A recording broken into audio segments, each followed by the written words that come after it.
are listening to the Slash and Cast Podcast Network. Enjoy the show. All right, folks, welcome to the Monsters, Madness, and Magic Podcast. I'm your host, Justin, here with a quick word before we dive in. Now, in this episode, I chat with stage and screen actor Harry Groener about Broadway, Buffy the Vampire Slayer, theater life, dance, musicals, the mayor, and more. And also, there is a link in the description wherever you're listening to this to Harry's theater company. And if you're in the LA area, you can check out the theater and some of their live shows. Also, about a month or so ago, I told you guys that I fixed the audio issues that had been plaguing us, and, well, I did. Unfortunately, when I was recording this episode, long story short, I forgot to record on the third-party recorder that I have been using, and I'm not going to bore you with all the technical stuff, but if the audio is a bit off in some spots, that's why. This is a one-time occurrence. Anyway, without further ado, here you go. Greetings, citizens of Sunnydale. Mayor Wilkins here. Now, I know our great town is currently being ravaged by all sorts of monsters and madness and magic. But with your vote, we can make Sunnydale great again. So take care, you crazy kids.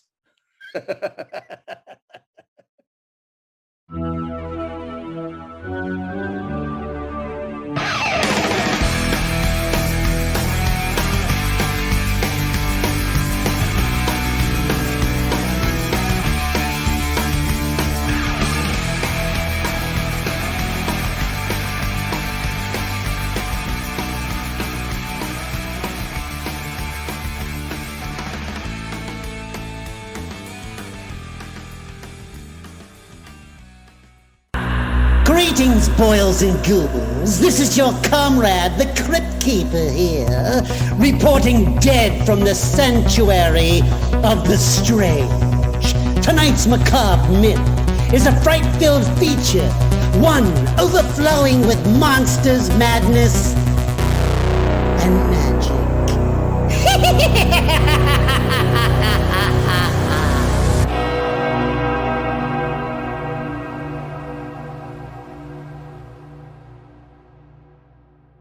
All right, Harry, just to get started here, how about you take us back in time to when you were a youngster? Would you say you were a book reader, fort builder, troublemaker, or all of the above?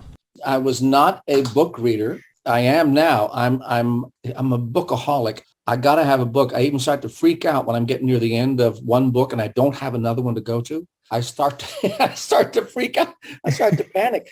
And this was not true when I was a kid. I did build forts. I think all kids build forts. I grew up in San Francisco, so we lived on a hill. So we built coasters, out of anything we could get to make a frame onto which on the axles, onto which we put skate wheels.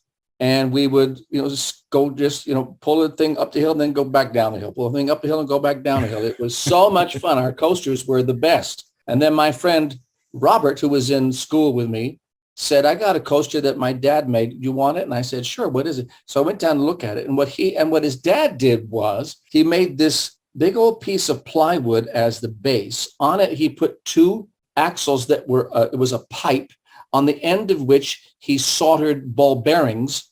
And so, and on the front, of course, you can go like this, you can steer it. But it was right. The axles were pipes with ball bearings soldered to them. And so on our hill, what you could do is you could go down. Now, you couldn't make turns or anything. With the skate wheels, you could, but not with the ball bearings. But what you could do with the ball bearings was, when you got enough speed and you shifted your weight, you can make yourself spin like this going down the hill, going down the sidewalk. And at certain kinds of weather, the metal on the concrete, sparks would fly out.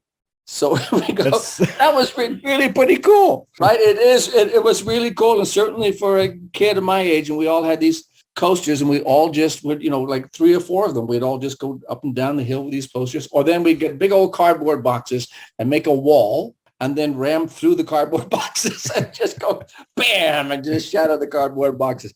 So much fun. So much fun. That definitely sounds like a wild time. I was looking into the background of your mother and father, and it just seems that you were born into the arts, and really there was nowhere else to go other than the arts for you. You know, when I was very, very young, I wanted to be a spy, a la James Bond. I wanted to do that. My friend Chris and I, we had these fantasies about when we're growing up, we're going to get a great apartment, and we're going to be spies, and we're going to be playboys, and we're going to be all this. This is when you're about by 7 or 8 or 9 years old. They were going to do that. And then, yes, because my parents were in show business, that's right. When I saw, I think the first, movie musical that I saw was South Pacific, and I loved that. But then what really kicked it in for me was the movie of West Side Story. I said, I want to dance like that. I mean, I was in fact dancing around the living room. And I would dance for family parties and things like that. And it would all be improvisatory, and I would just on a record, and I would dance, but I wanted to dance like that. And so my mother found a class at the Conservatory of Ballet. And this was a jazz class taught by a man named Benny Reyes. And then while I was there taking that class, Miriam Lenova, who ran the company, the ballet, in the Conservatory of Ballet, there was a ballet company called Ballet Celeste. And Miriam Lenova ran it. She was the artistic director of that company. She was with the Ballet Russe, and she worked with the Ballet Russe in France.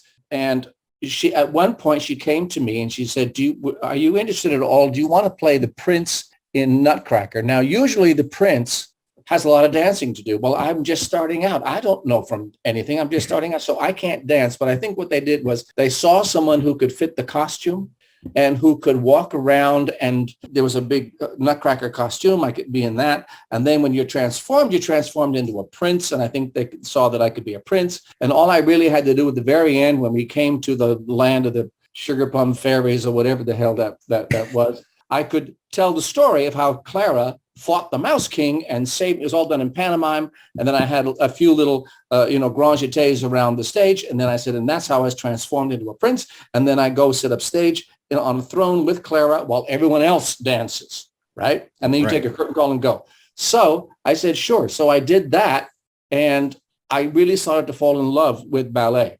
And we also got to tour. And so you get onto, it's a bus and truck, so you get onto a bus and you go, we went all the way, up in the West Coast, and we would drive for a very long time, and then early in the morning. Then you'd stop in a national park where they would make you breakfast. And you would get pancakes and eggs and sausages and all kinds of some of the guys on the tour that were, the stagehands and things would make the breakfast for us. And we were all chaperoned. We were young kids, of course, except for the adults who were playing the leads and dancing the leads. But we were all just kids. But we could tour up and down the West Coast. And eventually we went into Canada, into Vancouver and Victoria. And this was, I'm what now? I don't know, 13, maybe 14 years old. And it was just the most spectacular thing in the world to do, to tour and to go to stay in these hotels, and you're in these cities, and you all could just walk around the city and go shopping and do whatever you want, but no one was there. Your parents were there. You was on your own. But we had such a good time. And so I loved those tours, and I did that for a number of years. I was with that company for a number of years and really, really loved it, until I just sort of fell out of love with the ballet. And it was also that time where when I got into, I was in junior high school, also taking ballet and being with the ballet company. And then the last year of junior high school, the English drama and music department got together and did a musical version of James Thurber's The 13 Clocks. And I played a character called the Golix. And that was the first time that I got to sing and dance and act in a show at the same time. So that was the very first musical. But that sort of kicked the theater part in for me. And so when I got to high school, I immediately joined the theater department, the drama department, took acting classes. So the acting and the dance were happening simultaneously. And then I just sort of, the ballet, I just sort of fell out of love with ballet, but I loved the musical theater and I loved the theater itself. And so I just stayed with that. And so then I just did plays and things like that. And shortly after that, got into musicals and all that. Then I go back and forth between plays and musicals, plays and musicals. But that's how that started. But my dad, and both my mother and father were dancers. Actually, when I started taking jazz, they said to me, listen, if you really want to be good at this, you have to take ballet. Oh, that's what it was. You have to take ballet. And I said, I really don't want to take ballet. I really don't, because I'm just going to be the only guy in all. And like, I'm just going to be nerdy, and I don't want to take this. If you want to be good, you have to take ballet. So I said, okay. So I started taking ballet classes, and that's when Miriam Lenova saw me. When I was in the ballet classes, that's when she saw me. But yes, my mother was a wonderful opera singer. She would have, had the war not interfered with their lives, and of course the way it interfered with everybody's lives at that time. But with my mother and my father, I think my mother would have been very, very successful in opera, and she would have worked all the time. I don't know whether she would have been a star, but she was a coloratura, and she had a beautiful voice. We have recordings of it. She really did have a very, very good voice. My father was a concert pianist, but he was also, they both danced, and they both could tap. But my dad also in Germany loved to work in the cabarets. And so he had acts, he had dancing acts, and he had an act where he did, an eccentric dancing, and he was a rubbery guy. He did magic stuff. He did all kinds of things, but he had partners. Sometimes it was a guy, and sometimes it was a lady that was his partner for these particular gigs that he'd have around Germany before the war. But he was a concert pianist, and he actually had a quick change act that was amazing. What he did was, there was a grand piano that come on stage, that was already on stage. He would enter the stage, he'd go on stage in a very drab suit. He would sit down at the piano and begin to play this very elaborate, complicated piece. The lights would go out, and I don't know for how long they would be out. They couldn't be out forever, but the whole point was, because when the lights came back up, he was in full tails and tucks. During the blackout, the piano kept playing. He kept playing the piano. But he had made a whole quick change and was in tails and tucks. And so that was, and they used to come to the theater with flashlights. So they could see how my dad do it. And the flashlights were banned from the theater. Did he ever reveal any of his secrets to you? Well, I said, how'd you do it? And he said, well, you play and you go like this and you go like that.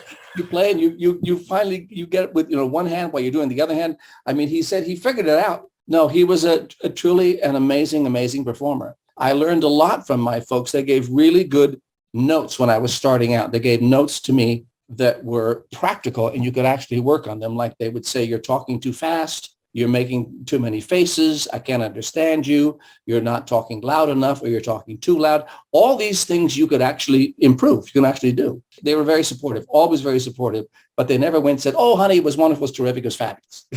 Right. Doing this, you're doing that, you're doing that. So I said, okay, great, thank you. So obviously, Harry, you just went through it. You did a shit ton of ballet before theater. Were there any lessons you took from your training in ballet that sort of helped that transition a bit easier for you? Well, ballet, the theater too, but ballet is discipline. You learn a discipline. Ballet dancers are incredibly disciplined. You have to be, to get your body to build up to the point where you can do those ballets. They're very hard. They're very difficult.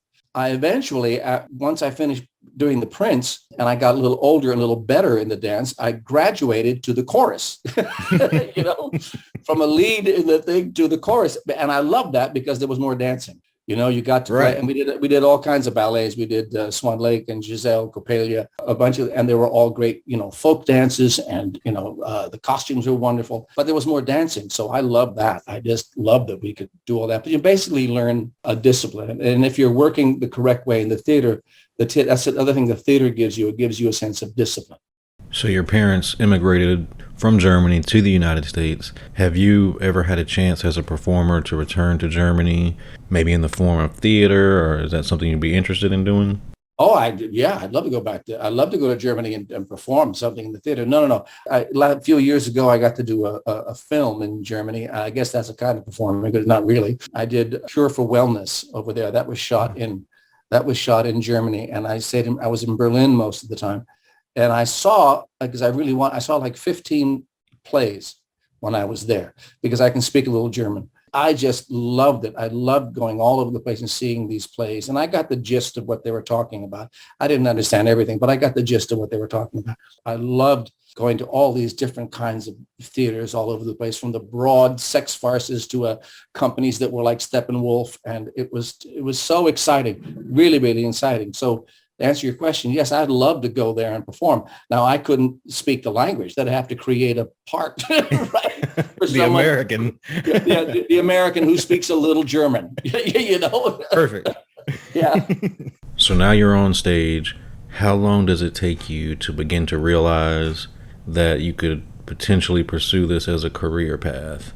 Oh, I was very lucky that way because that was really from the very beginning. Once I decided it was going to be, once I decided the stage was where I'm going to go, whether it's in ballet or jazz or the theater. Once that decision was made, it's always been there. I haven't wavered at all. So I was very lucky. I always had an answer to that question. What are you going to do when you grow up? What do you want to be when you grow up? I seem to always have that answer, other than being a spy, right? Or something like that. You had a plan B.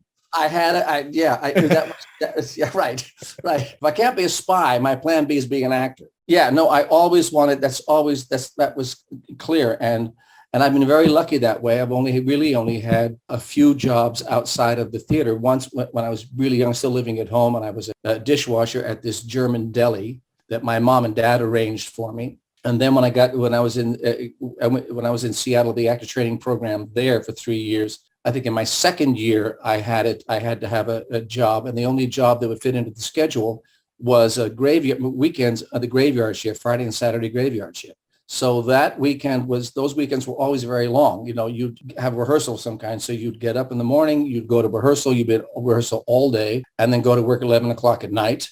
And then you're there at 11 o'clock all the way. And then you get up, you go home, you sleep for a couple of hours and go back and rehearse again. And then 11 o'clock at night, you go back to work. You know, so I did that for a while. And the first job there was being a dishwasher at a restaurant in Seattle called the 13 Coins. And that was what was great about that is that they also fed you. At the end of your shift, you got fed.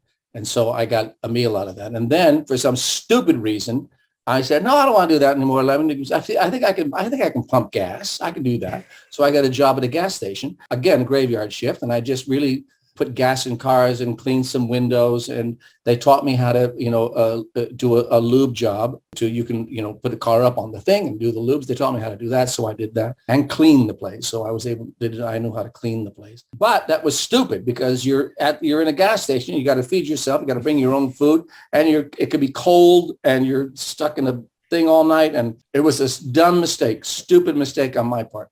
So, Harry, I want to ask you about your Broadway debut. I mean, not only are you debuting in Oklahoma, which is crazy in itself, but how do you feel personally, having come so far? Now you're on Broadway in Oklahoma. How does it feel when the curtain drops? Oh, my God. It was, technically, that was really the second Broadway show. Not the first one that actually made it. The first Broadway show that I got, but it closed in Boston, was a musical version of A Playboy of the Western World. And I played a character called Floyd Beavis. That's the American version of what would be an Irish name in that play, right? It was a play that was put together, it was a musical put together by the same people that did Old Calcutta. That would be Margot Sappington, Jacques Levy, and Stanley Walden. They're the ones who put together Old Calcutta, which is a fascinating piece. And if you don't know it, Google it. It was so ahead of its time because it was all about sex. And every scene in it was written by famous playwrights, and the theme being sex, whatever the sex was. And the actors had to play all these different kinds of roles and all these things in addition to the nudity that was in the play. This is in the 60s, right? This was the nudity that was in the play. The whole opening number, called The Robe, was you had all the actors standing there with white robes, and then they did all this little dance, little teasy kind of dance, at the end of which they dropped their robes and all the men and women stood there completely naked. And then they went on with the show, which was in some ways really, really beautiful. But anyway, it's those people that put that together, that put this together. And we did the best we could in Boston. But then at one point, the producer, Eugene Walsh, came to all of us and said on stage, listen, guys, we're not going to make it. There's a newspaper strike in New York, but we're just not going to make it. We didn't really. So we're going to close on the weekend. And so thank you very much and goodbye. Right? He was a great producer. He really was. He was a wonderful producer. But that was the first Broadway show. But Oklahoma, that was an incredible experience because, first of all, it was never meant to come into New York. It was always meant to be a tour. I did 9 months on the road. And it wasn't until we got to Washington that the powers that be Agnes DeMille and Bill Hammerstein, they all got together and they said, well, this is really good. we should bring this in. And then Agnes said, well, it's not going to go in unless you change the sets and costumes, because sets and costumes weren't really that great. And So we got new sets and costumes. But, you know, Agnes DeMille, who was a famous choreographer, and she choreographed the original company of Oklahoma. Bill Hamstein, son of Oscar. And when we got to New York, in the pit, we had Jay Blackton, and Jay Blackton was the original conductor of the original company. And you're at the Palace Theater. You're in the friggin' Palace Theater, that famous. You read about it in theater books. You see it in old films. You know, hey, God, we're gonna go to the Palace, right? Ground Zero, man. Yeah. So you're in there and you're doing this incredible musical. We had a fabulous cast. Ran for another 9 months and had a great time. And so it was an incredibly special experience for me. I really lucked out. I loved it. I loved doing it. So up to that point, do you feel that was your most challenging role? Were there any nerves involved for you? I didn't feel it was that challenging, really. Will Parker in Oklahoma, I mean, they're the comic relief. Will Parker and Ada Wanny, they're the comic relief. So you got a lot of jokes. You have some great songs, and you sing you do the Kansas City number. That's pretty exhausting. But that's an interesting question. Up to that point, no, I don't think it was the most challenging at that point. I don't think I really had anything that I considered to be, oh my God, this is really, really hard. Right. You know, that's good. That's good. I just loved it. I just loved everything that I was getting and doing. So I don't know that I could answer that question. You're always in costume on stage, but it just seems like to me that something like Cats, that is much more extensive with makeup and whatnot, would just be more challenging from that aspect. Is that fair to say? Yeah, well, that show was challenging because it was just all dance. And so you're just dancing all the time, and you're dancing on a raked stage. You're dancing on a stage just like that, right? And many of the dancers did, in fact, hurt themselves on that raked stage. But again, that was, you know, and once you're in the makeup and costume, we're not changing anymore.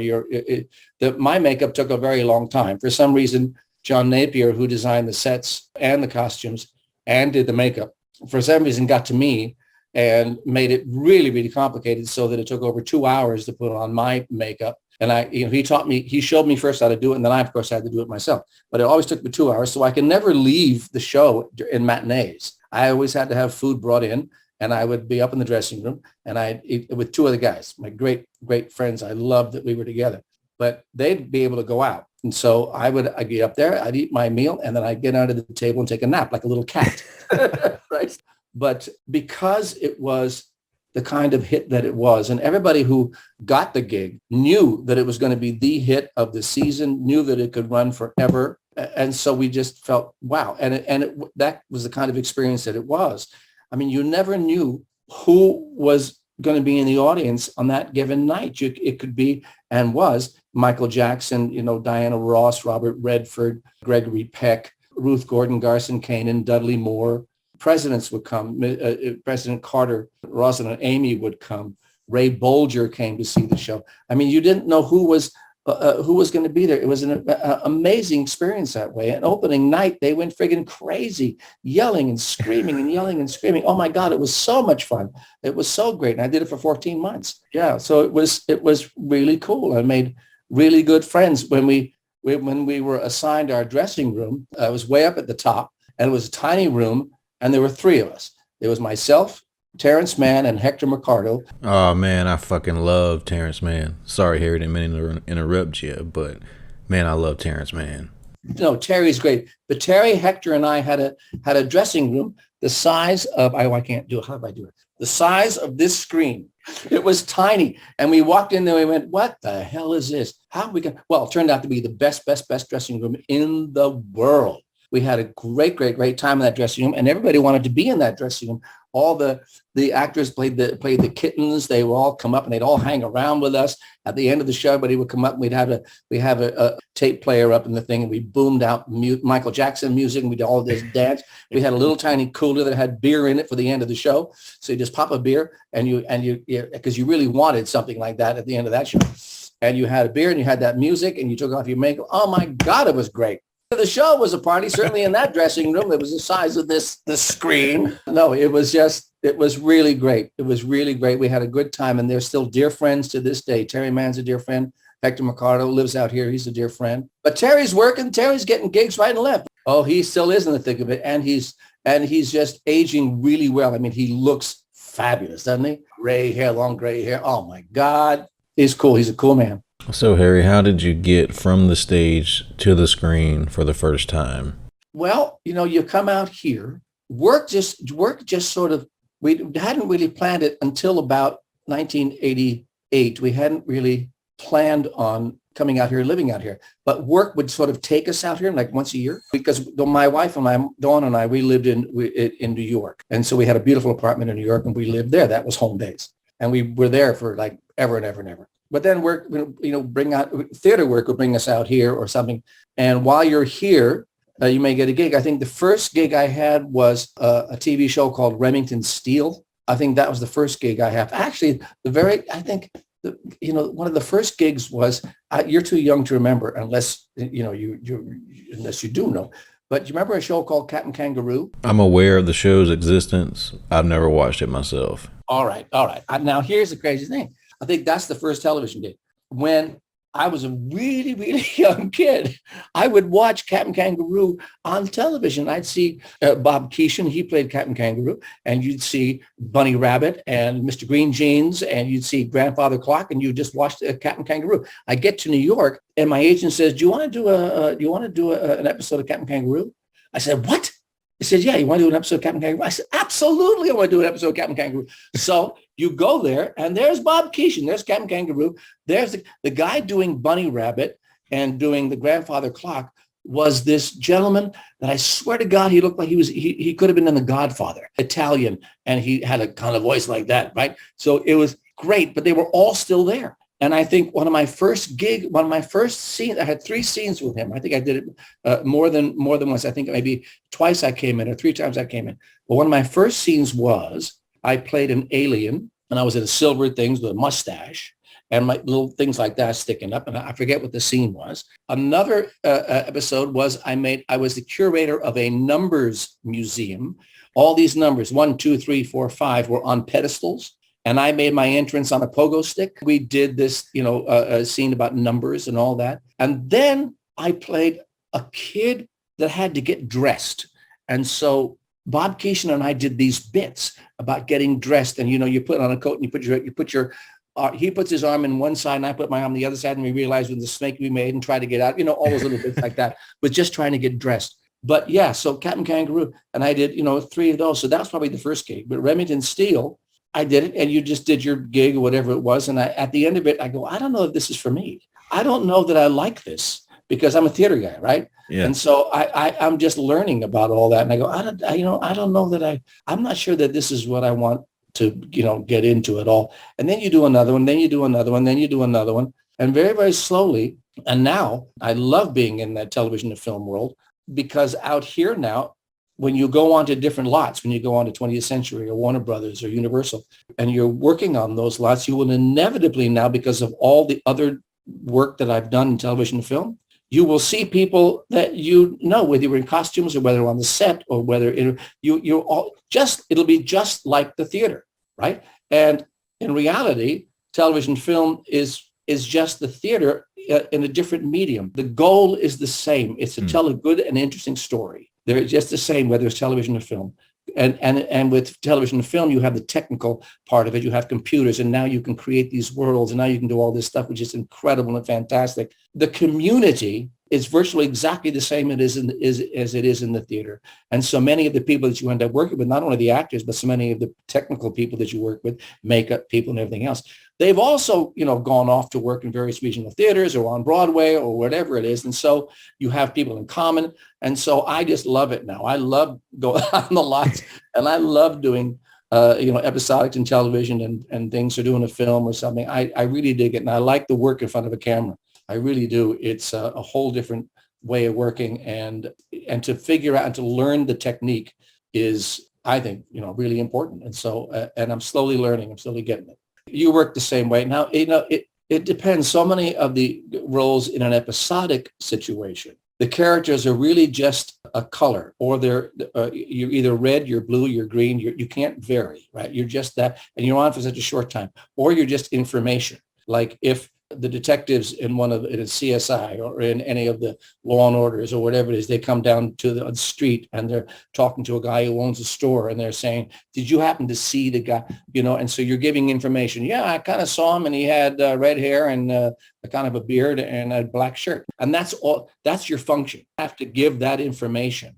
So you don't go crazy and try and develop a crazy kind of character or anything like that. Don't do that. That's not what they hired you for. They hired you because of the way you look, which fits their idea of that character, and just give them that color or give them that piece of information and then go on to the next one. But then you get, every once in a while, you get a role that is just, filled with all kinds of neat stuff that they write in there. And then you can have a bit more fun. I love that. I love doing that. I really enjoy doing film. Prefer it over television, because you can, many times you get to travel. For example, I get to go to Germany with doing a Cure for Wellness, and they flew me back and forth because of the role about 5 times. So you got to spend a lot of time in Germany, and I got to see a lot of Berlin, and I got to do a lot of really, really cool stuff. And speaking a little bit of German that I do, some of the German that I knew when we first immigrated, because I didn't speak English when we go over. I was 1.5. Really speak English until I started going to school and all that, and then I started to learn the language. So English is really a third language for me. It's German and Russian were the first 2 languages.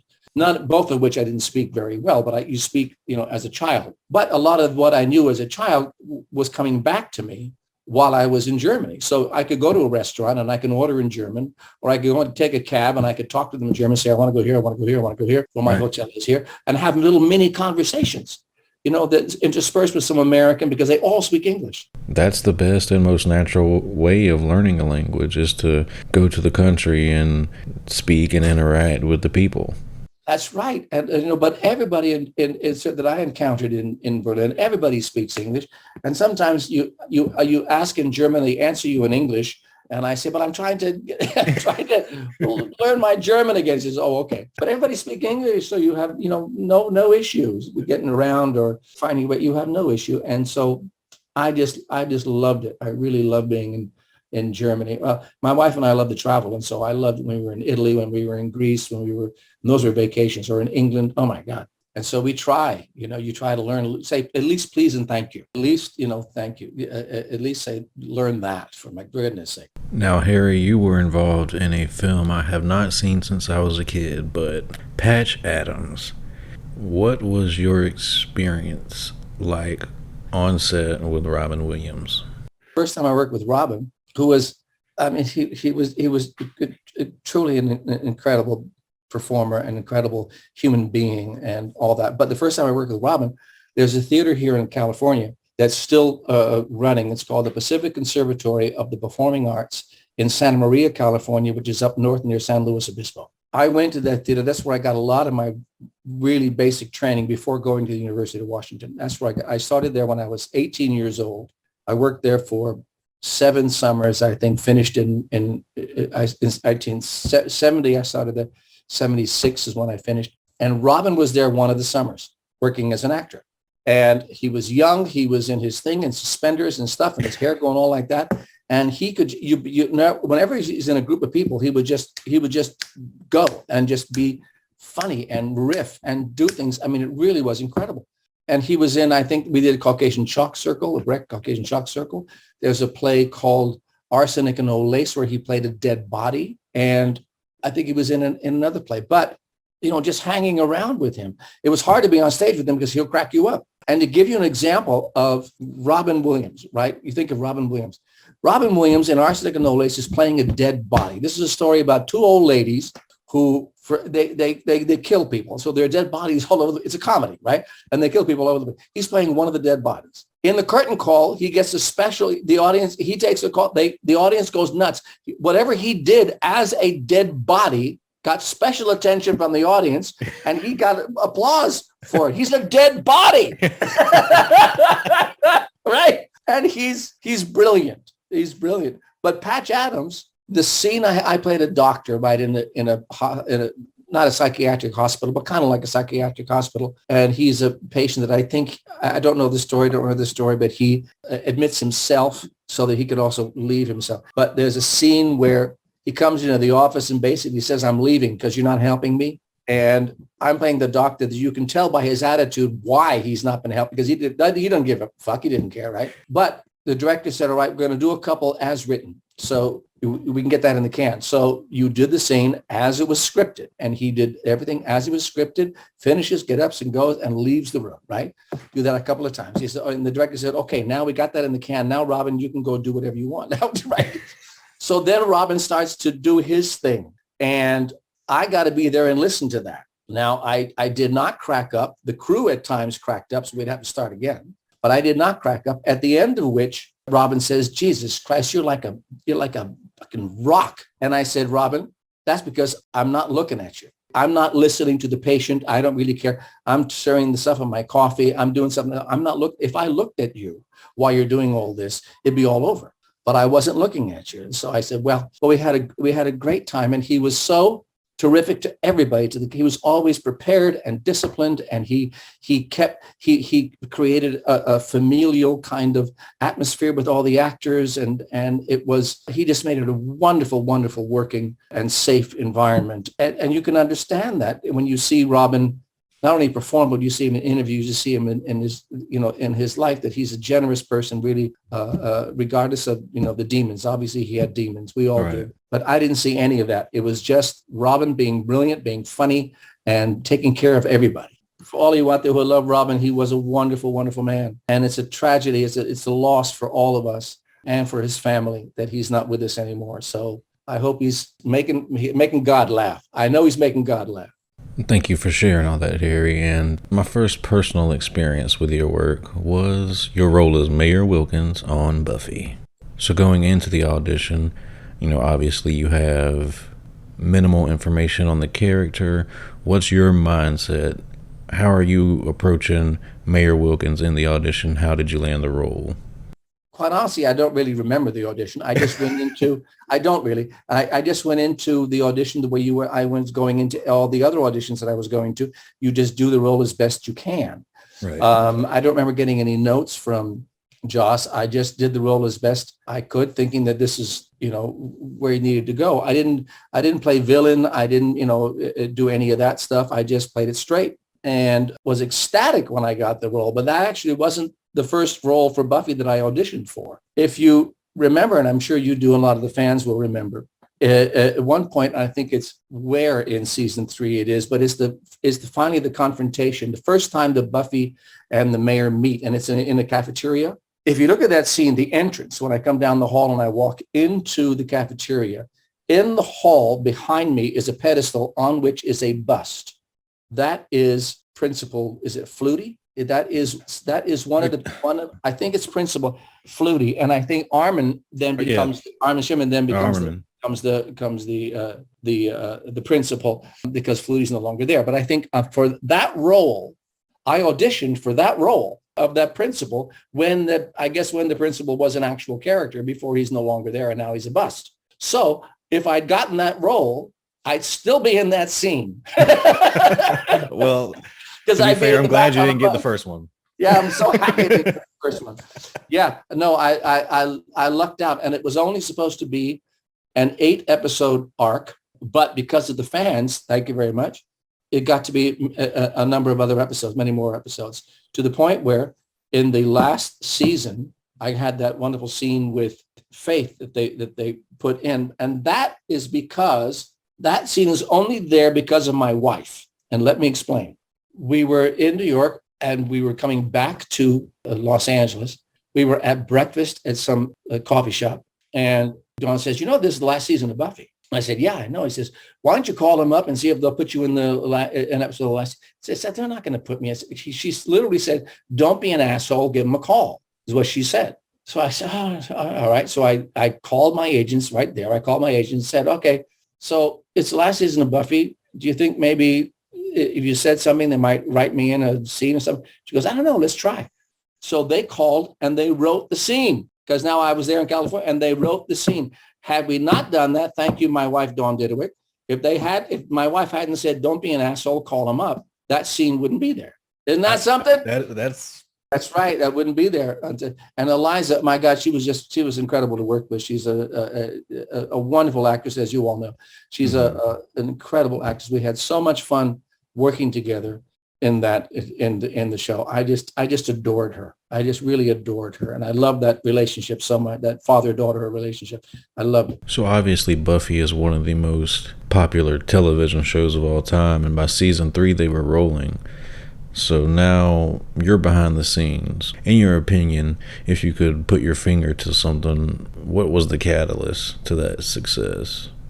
My experience in that third season, I saw a cast that really liked each other a lot, and Joss was really wonderful and wrote to everyone's strengths. But I saw that guy; they hung out together all the time. They were such good friends, and I think that translates to the screen. But you also have Joss, who's writing shows that a young teenager could really relate to, and because they're talking about subjects using the metaphor of the vampire and demons and all that they could really relate to. And so he taps into something, and it's so well written, and the comedy is actually really he just creates these wonderful characters, the mayor being one. I mean, Joss really did. Whenever during in those episodes that I did, if I ever started doing things that were too villainy, like you must pay the rent, he would just say, no, just throw it away. Don't worry about it. When you're playing someone who has all that power, you don't really have to do anything. Everybody else does something. You know what your power is. You know what you can do. You know what you can destroy. And everyone else knows that. And so they behave around you the way they're supposed to behave, because you're someone who has all this power. But you don't have to show people or tell people, look, I'm really, really powerful. I'm the bad guy. You don't have to do any of that stuff. Just say the lines that Joss gives you and let it all work, and let the audience take from it what they will. I mean, one of the reasons that he's scary is that he doesn't have the horns and the scales and the teeth and the things. He doesn't have any of that stuff. He's just like your guy next door. Mm-hmm. I mean, we've seen pictures of, serial killers who look innocent and they're all just nice guys, and they're all there, but they're killing not hundreds, but they're killing all these people. And he's got to be, have certain values and things like this, and have certain, things about cleanliness and all that. These are important things he has to have. At the same time, he's got to kill people. So there you go.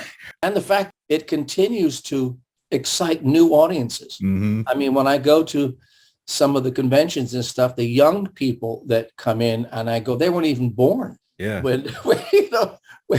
And they're just discovering it, and they're really digging it, and they're really getting into it. And that's a testament to Joss and the cast and all the people that created it, that they're created something that sustains. And As you know, there are shows that don't, but with Buffy, it really does sustain. And that's because of the way the show is written, the way it's performed. And so God bless them. So here's a little odd coincidence or synchronicity. A few weeks ago, I had a chance to chat with Raphael Sparge, whom you worked with on Once Upon a Time, and you played his father. What was your time like on Once Upon a Time and working with Raphael? That was so much fun because we played, and forgive me, I forget the actress who played my wife, who was wonderful in it. Names just go out of my head. I can't remember anymore. But we had a good time because we played, sort of carny people that were, taking advantage of everybody. They were always looking to scheme and, get money out of people and cheat people and all that kind of stuff. But they put me in a great costume and, longer hair and a funny thing and all that kind of stuff. And so, and again, they wrote really well for the two of us. And both of us, having the kind of theater background that we did, we knew exactly what or pretty much had an idea of what they were looking for in the scene. We knew how to make that comedy come across. And it was just so much fun to do. And when we did some of those scenes where they are country scenes where you're outside and there are cabins and little shacks and, wagons and horses and all that outside, some of those parts of those scenes were in fact shot outside, but a lot of those scenes were shot in a sound stage where they had the shacks and things and all that in front of a green screen.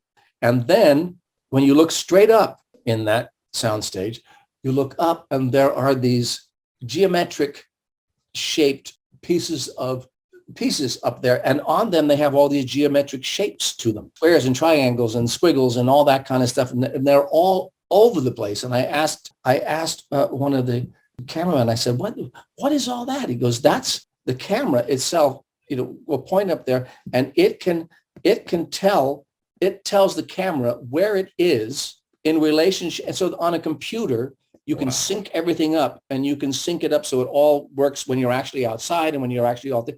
It's a directional thing for something. So it tells the camera or tells the person on the computer where the shot is. It was mind-boggling when I saw that. But you're actually inside. You're actually inside a soundstage, and you're doing that. And then a couple little things you do actually outside. And of course, shooting in Canada, and I love going up to Vancouver. I love shooting it up there. So we had a good time. So, Harry, if you could go back in time and have a second attempt at a role, maybe just to take a different approach for the hell of it, what would it be? Oh, my God. Well, there were so many. When people say, do you have one role that you love so much? I don't. I have a bunch of roles that I loved so much. I really loved doing, and I certainly couldn't do it now. Going back in time would literally have to be going back in time to how old I was when I actually did it, right? But I would love to go back and do Stephen Sondheim's Sunny in the Park with George again, which is a wonderful musical about George Seurat that Manny Patinkin and Bernadette Peters originated.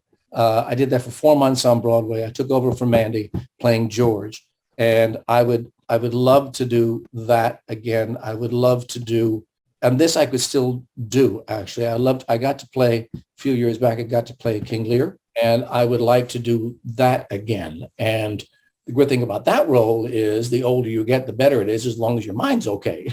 You know what I mean? As long as you can keep the lines on. I'd do Lear again. Lear would be fun to do.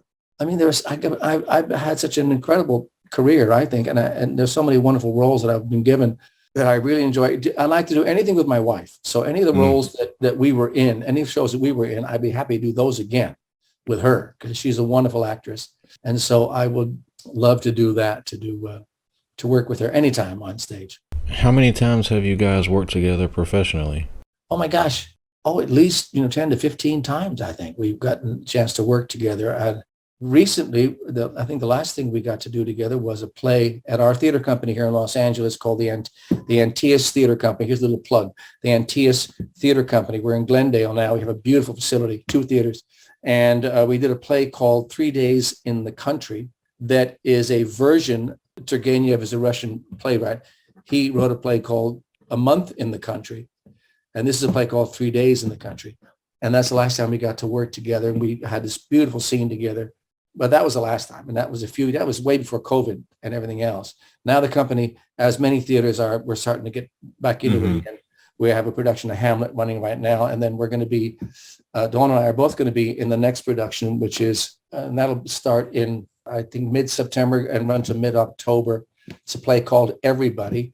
It's based on an ancient play, actually, a very ancient play called Every Man. Brian Jacob Jenkins, I believe, is the playwright. We start rehearsals in August, and so we're going to be in that. But it's going to be at the Antaeus Company. If you're in LA, check it out. If you can do it, we're going to start. I mean, the company of Hamlet by now has had to cancel a performance because of COVID. I can't imagine that when we start that we're not going to be hit with something like that as well. So many companies around the country have had to shut down. Broadway shows have had to cancel because of COVID. And so that's still running rampant in the country. And so we all must still be careful to protect our family and our friends and ourselves, because it's not over and it's not going to be over. We're going to have to live, right? We're going to have to live with this. But at the moment, people are still getting sick. They're still going to the hospital and they're still dying. We have to be careful. Both Dawn and I got it. We had a trip to the East Coast. We went to Washington, D.C. for a wedding, and then we went to Virginia to visit her family for about a week. And when we got back, we tested ourselves, and I was positive, she was negative, and then a week later, she was positive. So we both got COVID. Now, they were mild cases. We weren't really, both of us weren't really sick, mainly really tired. Right. And we got over it. We had a cough, but we got over it. But it's still out there, everybody. It's still there. So be smart, be careful, and watch out for yourselves and your family and your friends. Take care of your community. Well said. So, Harry, what's the best acting advice that you've received throughout your career? Be prepared, I guess. By that, I mean, do the work, learn your lines. Some actors don't. They say, well, I'm going to learn my lines as I go along. No. I learn my lines if I have time. And most of the time I do. I learn my lines before the first day of rehearsal. So I'm off book completely first day of rehearsal. So I'm not looking down at the script. I'm actually looking in somebody's eyes, and you begin the real work. But there's that. Show up on time, be disciplined, work hard, but enjoy yourself, and be kind to your fellow actor. Don't be selfish. Don't be self-indulgent. This is not about you. It's about the play, and tell the best story that you can. It's collaborative art. It takes all the people. This is a one-person show, but even that one-person show has a stage manager, has lighting people, has all that. It's a collaborative art. And so you're working with all these people to make the story work. It's not about you. So be kind to your fellow worker. And this sort of applies to anybody's work, not just acting, right? Not just acting, it's everybody. Be kind to each other. Be patient and be understanding and help out as much as you can. And we'll all get along. I guess, I hope. I hope to. Right? I hope so. Justin, I hope we can get along eventually. What fun. Well, Harry, I guess just to cut you loose this evening, and so we have a ending point here. What's on the horizon for you? Is there anything in the pipeline you can tell us about?